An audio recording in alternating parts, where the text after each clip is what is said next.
My name is Afatchao, and I'm a co-founder and board president for ICPSD. And my name is Whitney Schroeder. I am a co-founder and the executive director of ICPSD. Yeah. Thank you so much for joining us again today. So today we're gonna chat a little bit about our youth leadership program, and we will, since Whitney is the executive director of the of ICPSD, we think she will have more to say about that program, and it's one of our key programs in the country. So Whitney, can you tell us a little bit about the youth leadership program? Why that program? Yes. Yeah, so I guess the official name that we call it, which is a big mouthful, which fits all of our acronyms and names in ICPSD, is it's the Youth Community Development Program. We kind of default to saying leadership program because a large part of that is trying to cultivate, leadership skills and getting the kids thinking about their future and trying to assist them to, envision things beyond just, the next day, the next week, the next month. And so a big part of that is we support them with supplementing their education. So in Togo, it's what you call it, a K through 13. Yeah, K-13. Yeah. So they have technically kind of an additional year of schooling compared to the American system. And they have national exams at several of the grade levels that kind of ramps up as they get older, which are what, dictate if they move forward and if they can move on to college and things like that. And so they're pretty important. And they include a variety of academic subjects, English being one of them. So just to kind of roll it back from that real fast, the model of this youth program is, trying to cultivate, again, that community-led development. So the youth elect their own leadership. We have a staff on the ground, Donnie, who, if y'all have watched our videos, you're maybe a bit familiar with him. He is sort of the staff oversight for the youth program, but he's meant to play kind of a mentor and support role. The students elect their own leadership, and then they sort of use that group leadership and I don't know that it's a full democratic approach because it's not like they vote on stuff, but it is trying to cultivate that group think of like, what are the important things for them?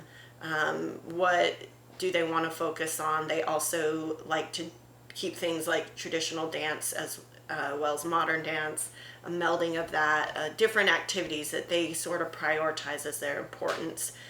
For example, one thing would be they came to us and asked if we could bring in a math teacher because that was an area that a lot of students were struggling in. And so they, through their group conversations, came to us and said, this is a need we have. Same with the English tutor that we have on board. That was at their request because that's something that's on their exams and something that they didn't feel like they were getting enough support in their daily schooling.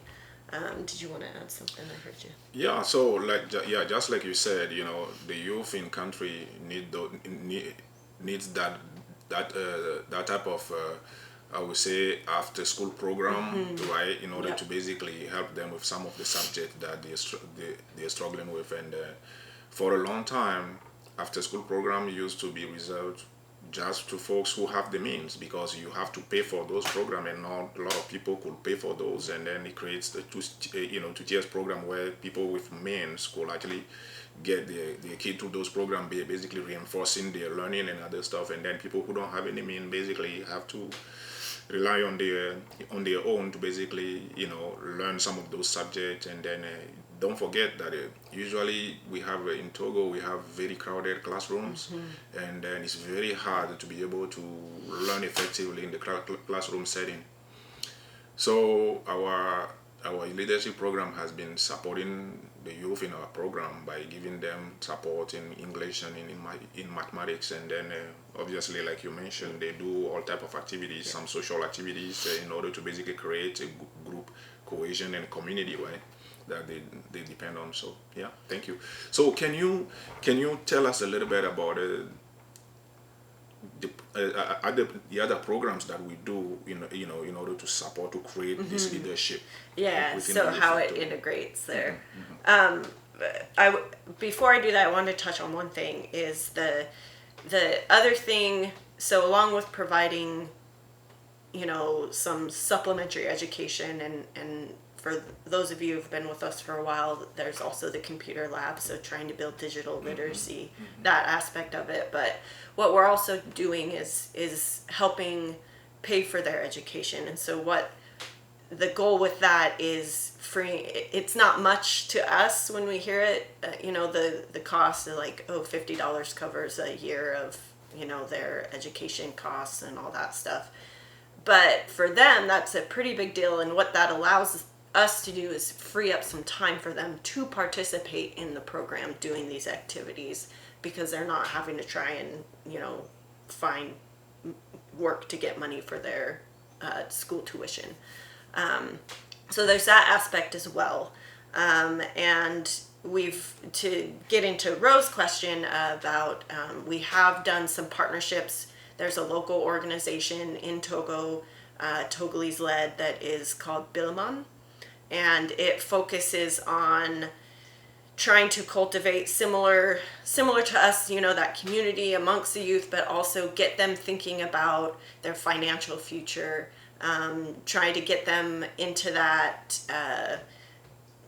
space of thinking, okay, like what do I want to do with my life, and what can I dream for in my life? And then it also helps teach those little leadership skills and the community building, I guess, is kind of what I taught, like the collaboration amongst each other, like building an environment, and they have like a curriculum that they come in and help put students through exercises and all these different things where they get to work together, as well as think independently about their own futures. I'm trying to think of that's the big one we've been utilizing lately. We also do partner with Style Her Empowered for some things like menstrual resources for the girls, and who else am I missing? No, Billamon's the big one. Yeah, so those for the youth leadership program, those are the two biggest partners that we have in country. Yeah. Can you talk a little bit about the idea of youth being engaged in the restoration activities? Why that is important? So Togo's demographics, like if we want to look at it from a data skew, is very young. A large majority of the population is under the age of 25. So, if you think about the future of a country and what you want the future for just, humanity in general to look like, the youth are very important. And in terms of the foundation of what we do, ecosystem restoration, that is something that the now directly impacts their future. And so part of this program came out of recognition of the importance of youth being the future leaders of their country, and their young minds and their energy and their excitement, and taking all that and getting them involved at a young age is important to Togo's future. I mean, I think a lot of models, we see it here in the US too, where older people are like, yes, this is what we should be doing in the way forward, but they don't always incorporate the younger folks, and there's that detachment. And so we just see the value in the future of Togo and the future of its reforestation efforts. You got to include the future generations. And the other piece of that being, demographics and stuff aside, the creativity of youth is something, I don't even know how to word this. We all understand, how things were different for us as children as opposed to as we get older and the daily life things. I just think there's a lot that benefits from the creativity and the passion and the energy of youth is just, I think, crucial to anything that you're looking at for a long-term vision. That's exactly what it is. And I wanted to add that also in the context of Togo, the economy is heavily based on the resource extraction and then on agriculture. And then, getting the youth involved and engaged in the importance of reforestation, the importance of ecosystem restoration, and how that is tied into their own future, how do you call it, wealth or future fortune, right? It's very important for them to see, because as someone who grew up in Togo, I can tell you that growing up in Togo, most of us didn't have this idea that you could actually be a farmer or be a forester or something like that, and then become wealthy or something. But that's what it is. If you look at the wealth creation in many parts on the continent in Africa right now, you will see that people creating wealth are mostly people who are actually working in ag field, people who are working in natural resources extraction field. So it's very important to actually get them engaged so they can understand that yes, you don't have to sit in an office with your computer 8 to 5 in order to become somebody who has quote unquote made it, right? But you could actually do this and be able to support your family and support your community, and while also protecting some of the rare resources that we have.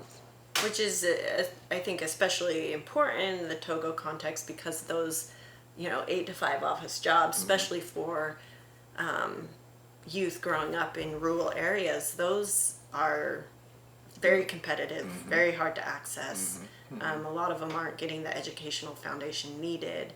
And then also, getting them exposed to the understanding and knowledge of sustainable agroforestry from a young age, I think can also instill that, idea of not only just you have more options, but also, hope. I think sometimes it can be easy to look around at situations and be like, oh, what can one person do? Well, these students, when they start in our youth program, yes, they get all this education stuff, but they're also involved at every phase of our reforestation work.